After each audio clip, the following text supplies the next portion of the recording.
Então, eu quero orar com você para que a gente possa entrar na palavra, para que a gente possa ter uma noite e um momento agora que, mais do que palavras ou mais do que qualquer coisa que eu possa falar, que o Espírito Santo, ele possa ter um tratamento individual com cada um de vocês. Amém? Você pode fechar os seus olhos, curvar sua cabeça. Pai, nós te agradecemos, Jesus, por esse momento. Nós somos gratos, Deus, porque o Senhor é que tem feito tudo. Nós somos gratos porque sobre nós não tem um peso, nem um jugo, mas nós reconhecemos e entendemos que o Senhor está fazendo e nós queremos fazer parte disso.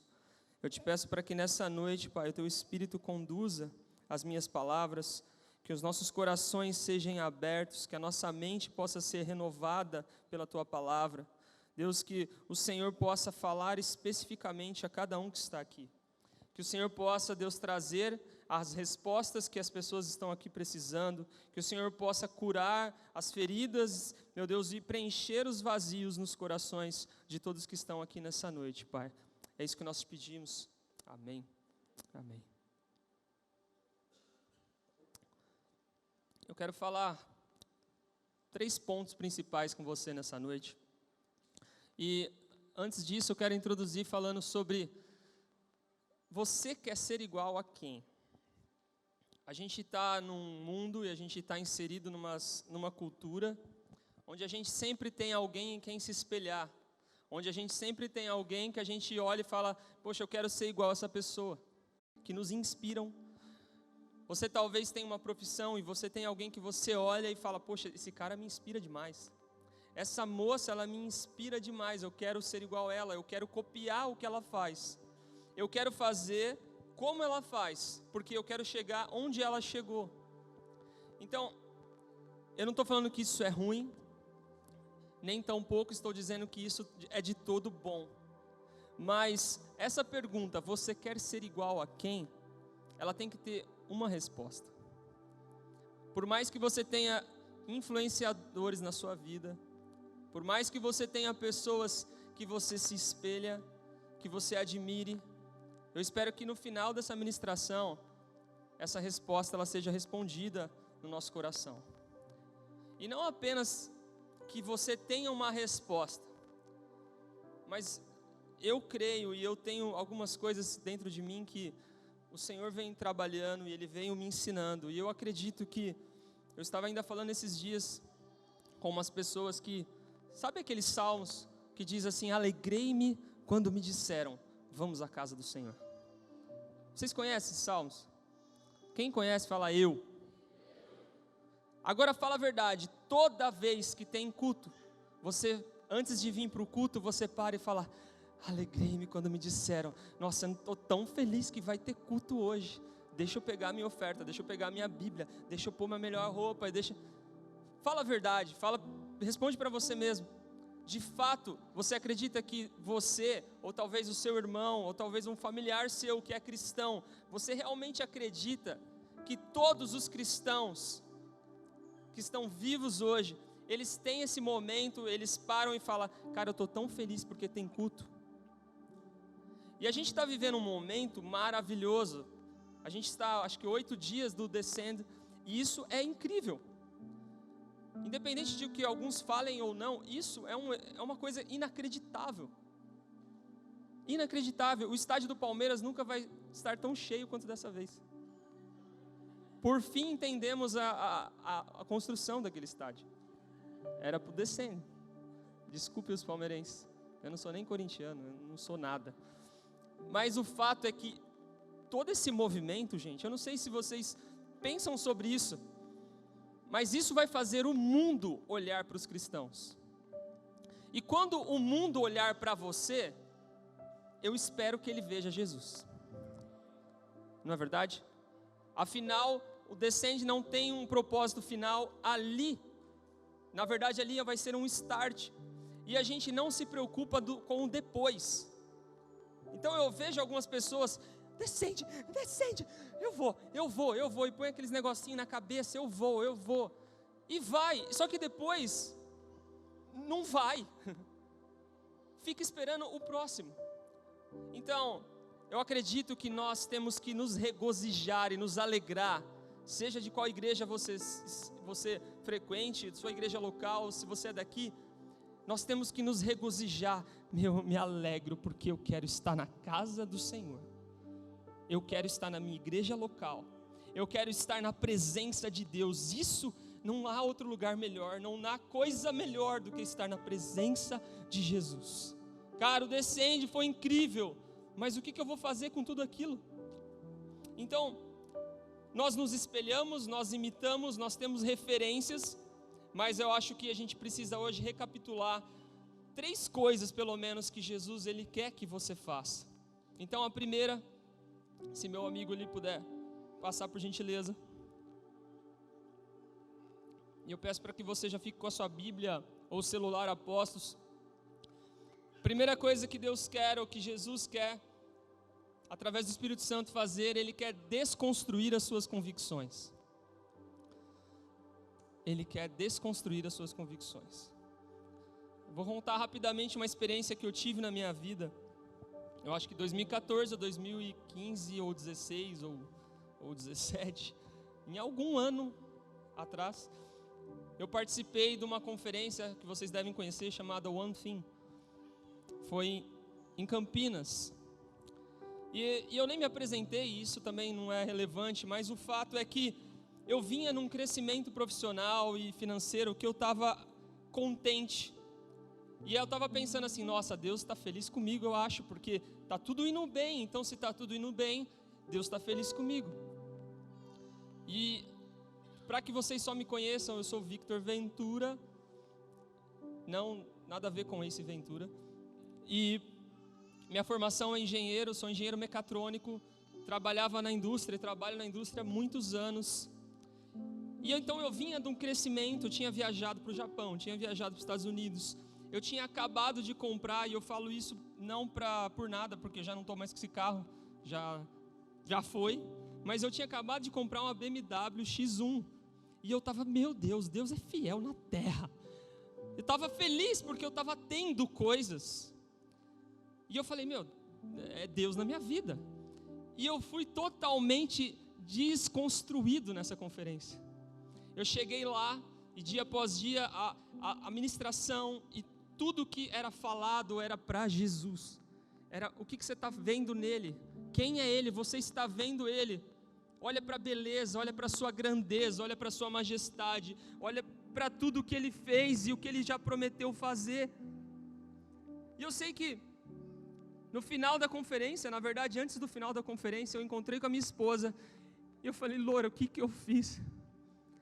O que eu fiz? Eu gastei meu dinheiro com carro, eu estou gastando meu dinheiro com coisas. O que eu fiz? Eu não tenho nada de valor. Sabe, veio como um meteoro no meu coração e eu me dei conta de que tudo que eu tinha não valia nada. E o que eu queria era Cristo. Então eu quero ler com você Filipenses 3:7. Se você tem a Bíblia, abre aí rapidinho para que a gente possa ler. Filipenses capítulo 3, versículo 7. Foi falado de Paulo aqui hoje. E olha o que diz esse versículo: mas o que para mim era ganho, eu reputei-o perda por Cristo.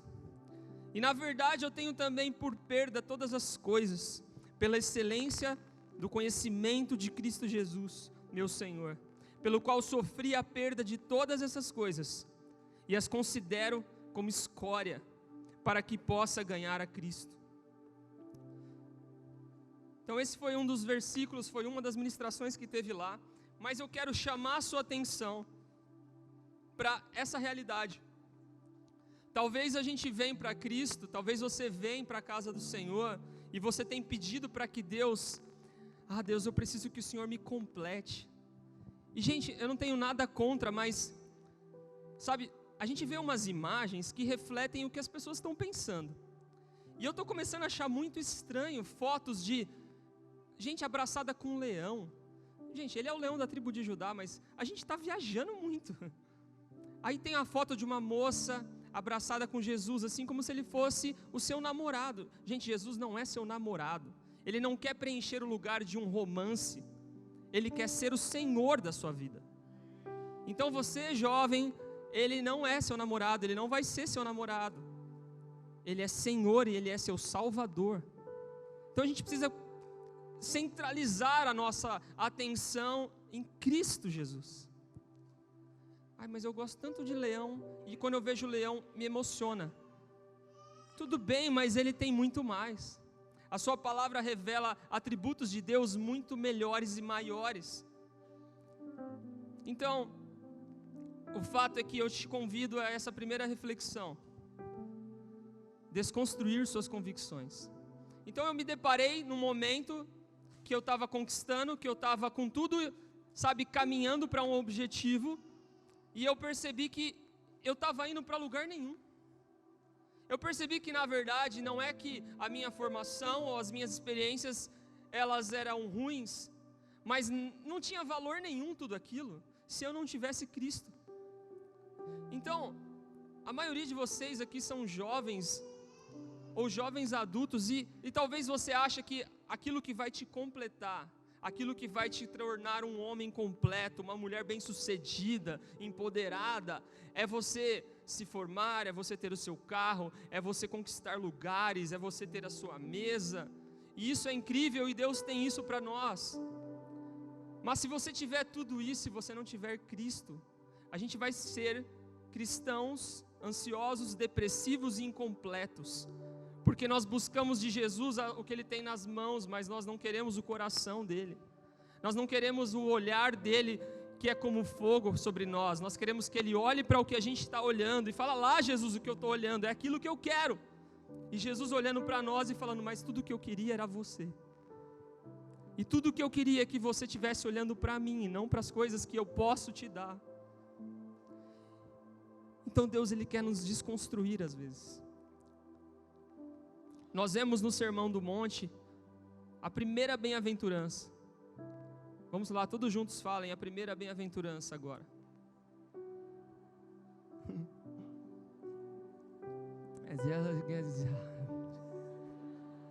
Todo mundo acertou. Pobreza de espírito. Bem-aventurados pobres de espírito. Pobreza de espírito é muito mais do que isso. Pobreza de espírito é você essa caneca de água na beira de um oceano, olhando o oceano.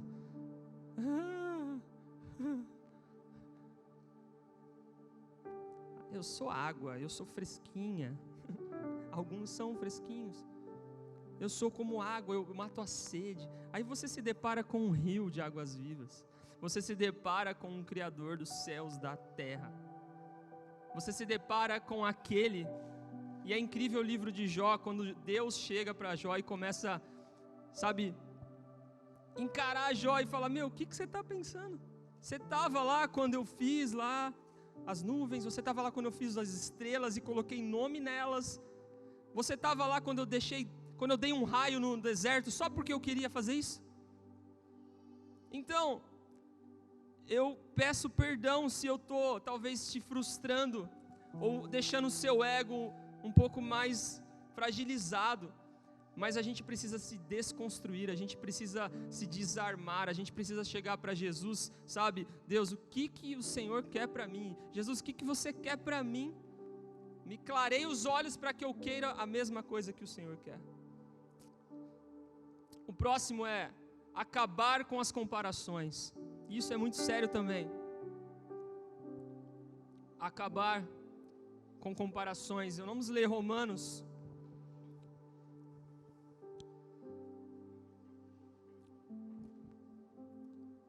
Romanos capítulo 2.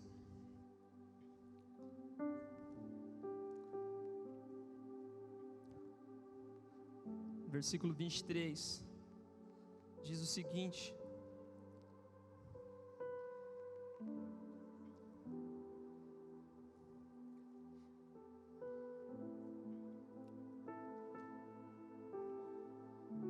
todo mundo achou? Eu não. Romanos 2, 23. Tu que te glorias na lei, tu que te glorias na lei, desonras a Deus pelas transgressões da lei. Porque como está escrito, o nome de Deus é blasfemado entre os gentios por causa de vós. Vamos ler um versículo anterior. Tu que pregas que não se deve furtar, furtas. Aqui faz uma série de comparações de pessoas que impõem coisas sobre outras, mas elas não são capazes de conduzir ou de suportar. Comparação é algo horrível e terrível. E eu quero dar um outro exemplo. Vamos supor que para conquistar o céu, para conquistar a vida eterna, você teria que pular até o céu. Você teria que conquistar isso pulando, saltando. E eu não quero fazer essa prática hoje aqui, de fazer vocês pularem. Mas então, digamos que a altura para você alcançar o céu é 10 mil quilômetros. 10 mil quilômetros. Para você chegar no céu, você tem que pular a altura de 10 mil quilômetros. Ótimo. E aí você olha para o Wellington lá na China, e cara, ele está pulando 1,5 metro. E você pula apenas 40 centímetros e fala, mano, o Wellington ele é muito santo, cara. Ele está pulando 1,5 metro, eu não consigo pular 40 centímetros. Eu tenho que jejuar mais, eu tenho que orar mais, eu tenho que buscar mais. E aí você olha depois, você olha para um cara que joga basquete e ele está pulando 3,5 metros. E você fala, não é possível, ele é muito melhor do que eu. Ele é muito melhor do que eu. E aí você vai olhar para um jogador, ou para um cara que pula de salto com vara, e esse cara ele pula 6, 7 metros, e você fala, esse é santo. Vamos trazer ele aqui para ele ministrar, para ele nos ensinar, porque ele está muito perto do céu, mano, ele é muito santo, ele é muito santificado, vamos fazer uma imagem dele, e vamos adorá-lo. Então, essa reflexão, ela veio de uma pergunta que uma mulher fez, e falou assim, pastor, tudo bem, é pela graça, e é de graça, eu entendo que não foi de graça para Jesus, mas para nós chega de graça, mas tem alguns melhor que outros, né, pastor? Eu me considero melhor do que alguém, por exemplo, que está na cadeia. Eu me considero melhor, por exemplo, do que alguém que furtou, ou de alguém que fez mal a alguém. Então, essa pessoa estava querendo entender o que era uma justiça própria, ela estava querendo basear se ela iria para o céu ou não, ou se ela tinha direito ao amor de Cristo, baseado numa comparação com outra pessoa. Então, se a gente fizer isso, a gente vai se entristecer, a gente vai perceber que tem pessoas que estão muito mais alto, mas a verdade ela é uma só, gente. Esteja pulando 6 metros ou 40 centímetros, ninguém alcançou o céu, ninguém alcançou. Logo, não adianta a gente se comparar com alguém que a gente julga melhor, a gente perde tempo com isso. A gente vai se entristecer porque a gente vai se sentir mais pecador, a gente vai se sentir, poxa, o ano começou, Vitor, e um jovem conversou comigo e falou, cara, o ano começou, Vitor, e eu achei que estava indo tudo bem, aí assim, estava indo bem, aí eu falhei, cara, ele falou isso comigo, acho que era dia 2 de janeiro. Eu falei, mano, cara, mas tá bom. Eu fomentei para ele, falei, cara, na minha faculdade um monte começou, mas ninguém terminou. Então não se preocupa se o seu começo teve problemas, você vai terminar, mano. E o que eu quero dizer para vocês com esse problema da comparação, baseado em Romanos, é que não adianta você se comparar com ninguém, gente. Só teve um que pulou 10 mil quilômetros, que foi Jesus. Ele foi suficientemente capaz. Então, o que você tem que olhar é se você está pulando. Entendeu? Eu achei que todo mundo ia fazer uau. Um dia eu vou pregar, gente, e as pessoas vão falar uau. É o meu sonho. Brincadeira. Mas o fato é que não fique se comparando, não fique querendo ser melhor que alguém, nem se ache melhor porque você está pulando um pouquinho mais alto. O Jesus está olhando para nós e Ele, eu não sei, Ele é nosso Pai, e às vezes, agora que eu tenho filhas, eu tenho um entendimento melhor, e eu imagino Deus olhando para nós, que estamos tentando, que estamos lutando, como a gente vê um monte de criancinha tudo pulando assim, ó. E Ele olha e fala, eles não vão conseguir 10 mil quilômetros, mas ele se alegra porque Ele vê que nós estamos tentando, nós estamos caminhando, nós estamos numa jornada, e a gente começa a pular um pouquinho mais alto, mas a gente entende que a gente só é salvo porque a gente tem Ele pulou, Ele alcançou, Ele fez um caminho, Ele construiu, Ele nos conectou novamente ao Pai. Então, deixa as comparações de lado, Deixe as comparações de lado. Não importa onde você está, mas continue caminhando. Continue seguindo em frente. Então, deixa Deus te desconstruir. E pare de se comparar. Pare de tentar ser melhor que alguém. Uma das coisas que eu tenho pensado, e a gente tem que trazer isso à tona, esse entendimento à tona, para que a gente não tenha um pensamento preguiçoso. Eu sempre me preocupo em pregar e parecer que é fácil demais. O fato é que na verdade é bem fácil, porque é simples, é você crer nele. Só que não é tão fácil porque a gente se engana em achar que nós já cremos nele e confiamos nele. Então a gente fala, não é possível que seja tão fácil, é só crer? Tá, eu creio. Estou crendo. Mas você não está crendo, você não está ainda confiando, você ainda não está se entregando. Então, um filtro e um termômetro que eu tenho usado para refletir sobre mim mesmo. E uma pessoa falou comigo e disse assim: Vitor, Deus pede muita coisa, né? Ele pede muito. Ele quer muito da gente. A gente tem que orar, tem que ler a Bíblia, aí tem que ir para os cultos, aí toda semana tem que fazer isso de novo. E na outra semana a gente faz isso de novo. E depois a gente faz isso mais uma vez. Aí tem umas conferências, depois a gente continua fazendo isso. É muito, né? E aí Deus não quer que a gente peca. Ele colocou um monte de desejo na gente e não quer que a gente peca. E vocês já leram um livro que chama 7 Anseios do Coração? É maravilhoso.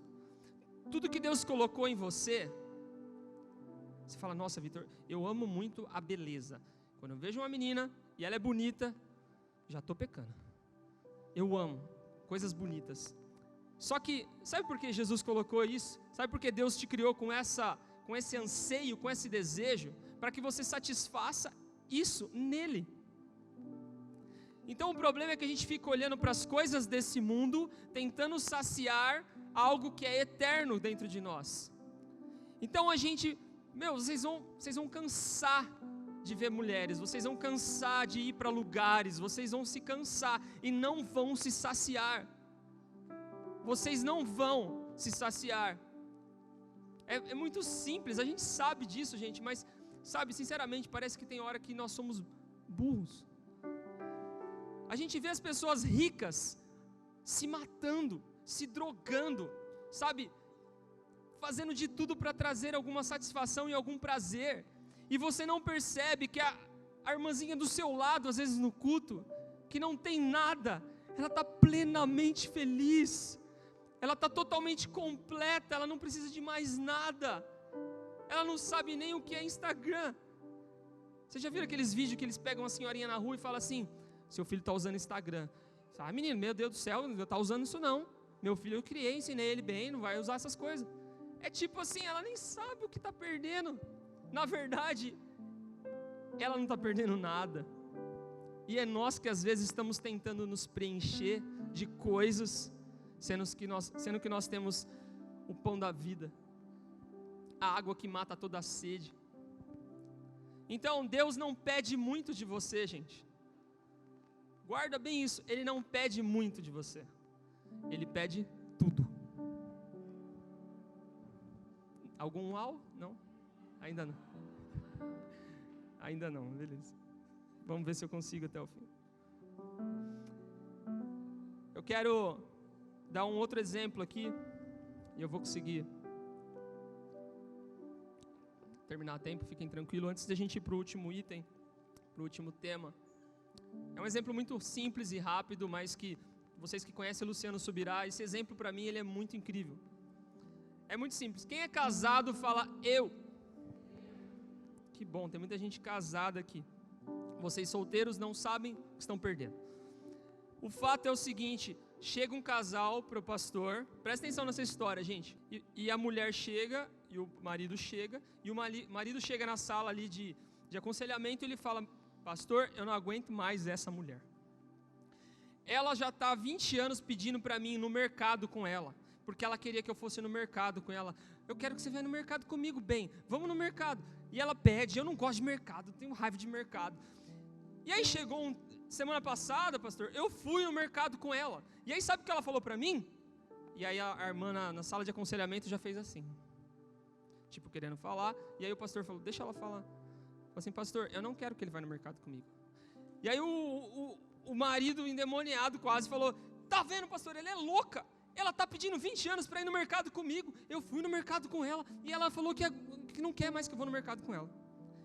E aí a esposa tomou a palavra, depois o marido falar um monte.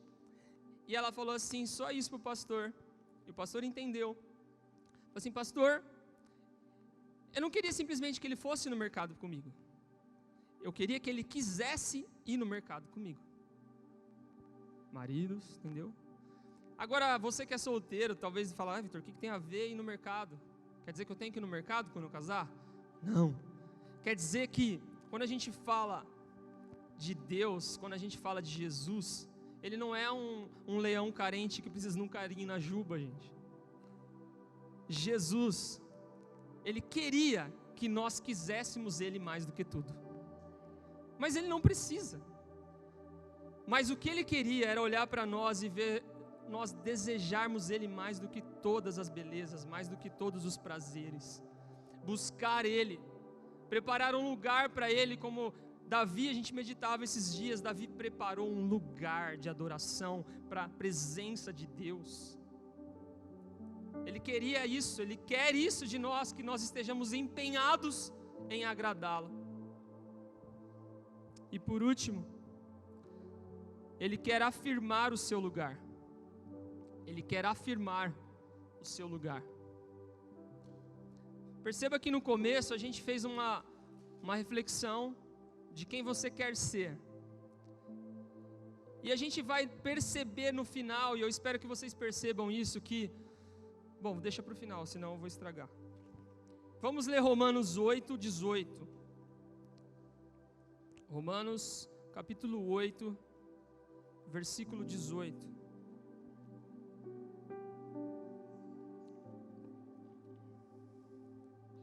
Na verdade, deixa Romanos aberto aí. Vamos ler Romanos 8,15 primeiro. Um pouquinho para cima. Que diz o seguinte: todos nós sabemos, e hoje foi cantado aqui, foi ministrado isso, e foi uma confirmação maravilhosa. Afirmar o seu lugar. Romanos 8 diz o seguinte. O versículo... Vamos ler a partir do 10. E se Cristo está em vós, o corpo, na verdade, está morto por causa do pecado, mas o Espírito vive por causa da justiça. E o Espírito daquele que dentre os mortos ressuscitou a Jesus habita em vós. Aquele que dentre os mortos ressuscitou a Cristo também vivificará os vossos corpos mortais pelo Espírito que em vós habita. De maneira que, irmãos, somos devedores não à carne para viver segundo a carne. Porque viverdes segundo a carne, morrereis. Mas se pelo Espírito mortificardes as obras do corpo, vivereis. 14. Porque todos os que são guiados pelo Espírito de Deus, esses são filhos de Deus. Porque não recebestes um espírito de escravidão, para outra vez estardes em temor, mas recebestes o espírito de adoção de filhos, pelo qual clamamos, Abba, Pai. Então, você não vai talvez achar, você vai achar, como a minha esposa sempre fala, Vitor, toda vez que você faz slide, você erra o português. Eu falo, eu sou engenheiro, não sou formado em letras. E ela fala, toma vergonha na sua cara. Mas o fato é que eu não escrevi errado. Nós precisamos encontrar o nosso lugar. E o nosso lugar é como filho. Filho não é apenas quem você é, mas é o lugar onde você deve estar. É o lugar onde você deve estar. Eu quero dar um exemplo para que a gente possa firmar isso. E a gente já está indo para o fim. Não recebestes um espírito de covardia, mas de adoção. Na cultura judaica, gente, eles têm um costume muito interessante. E é muito legal quando você estuda algumas coisas, porque te faz entender a palavra de Deus de uma maneira muito mais profunda. Então, olha o que eles fazem. Na cultura judaica, e para nós isso também é comum, você tem um filho, e esse filho te dá muito desgosto, você pode deserdar ele. Você pode, filho, você não vai fazer parte da minha herança, você pode ir embora, você não é mais meu filho, cancelei, a gente mantém uma amizade aí, mas eu não vou ser mais seu pai não, tá? Vamos cancelar essa parte, tá? É meio parecido quando eu tive a Sofia. É brincadeira, tá, gente? Eu vou avisar antes, porque senão você vai falar, nossa, esse pastor é um pai horrível. A gente teve a Sofia, ela foi crescendo e a gente começou a se apaixonar por ter filhos. E aí eu olhei um dia para a Loura, minha esposa, e falei, vamos ficar com ela? Acho que, né, vamos ficar mesmo, né? Vamos confirmar a paternidade? Vamos ficar então, beleza. Mas a gente já ia ficar, tá, gente? Mas o fato é que na cultura judaico-cristã, se eles têm um filho e eles querem esse filho ser deserdado, eles podem fazer isso. Mas, se eles adotam uma criança, eles não podem deserdar, eles não podem abandonar, eles não podem deixar de lado. E aí, eu fui entender por quê. E é muito simples, eles falam assim, ó, filhos às vezes, pode ter você pode ter você pode ter um filho, talvez não como você esperava, porque ele vem do jeito que vem. Então, tem pessoas que têm filhos que, eu amo o meu filho. Tem outros que são mais calminhos, outros são tribulados, outros, tem vários tipos. Então, ele fala assim, o filho, ele vem. É uma herança, você recebe. Só que ele fala assim, a cultura e as leis judaico-cristãs diz o seguinte, quando é adotado, você não pode devolver, você não pode deserdar, porque ele foi escolhido. Não veio assim, veio pela cegonha. Você escolheu. E o que a gente acabou de ler, e a gente lê novamente para que você possa agora perceber como você é especial. Porque ele fala assim, porque não recebestes um espírito de escravidão, para outra vez estardes em temor, mas recebestes um espírito de adoção de filhos.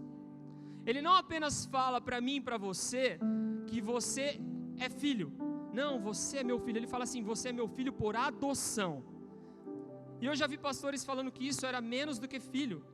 Mas se a gente percebe agora, estudando, a gente vê que, cara, o que a palavra de Deus está querendo dizer para nós é que nós somos tão especiais quanto o filho que veio gerado, que veio de sangue, porque Ele nos escolheu.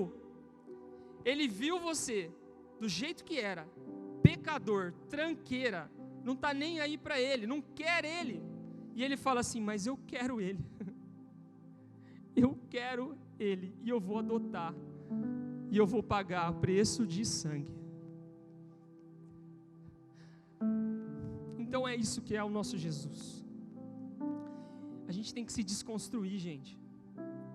A gente precisa parar de se comparar. E definitivamente a gente precisa de saber o nosso lugar.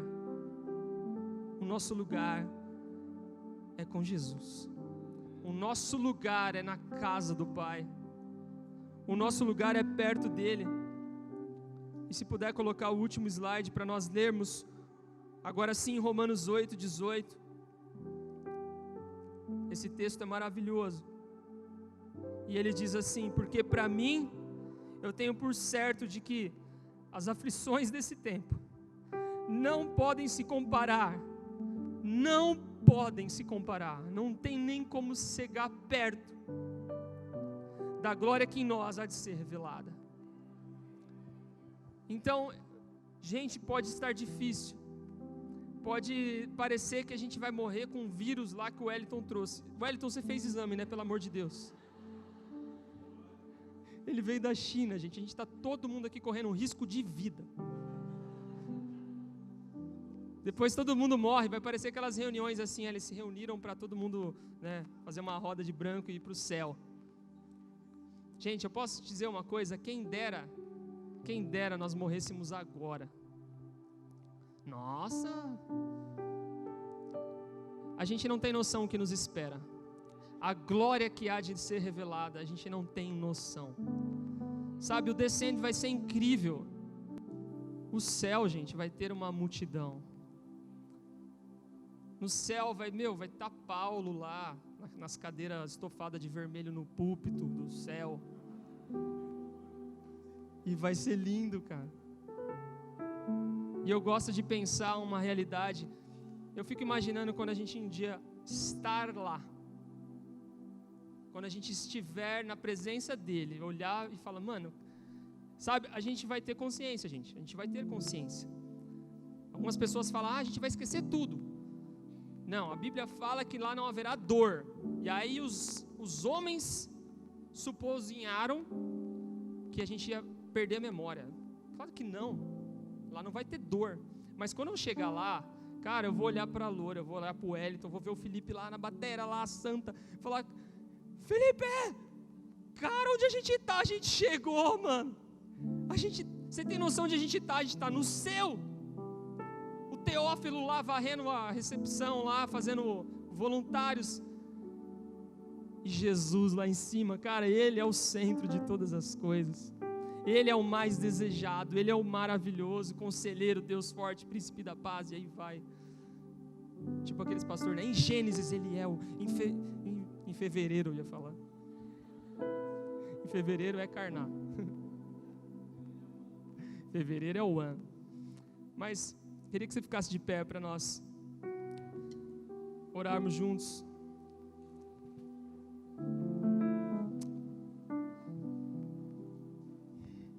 Então, a verdade é que a pergunta que nós temos que fazer é: onde nós queremos estar? A gente começou pensando sobre quem eu quero ser, ou sei lá, mas eu quero te convidar a prestar atenção e entender que a gente tem que se preocupar onde nós estamos. Em Gênesis, quando Deus vai visitar Adão, Ele fala, onde você está? Deus não fala para Adão, o que você fez? Deus não fala para Adão, quem que é você? Deus fala para Adão, onde você está? Então eu percebo que ser, eu sou, nós não somos nada. Nós não somos nada.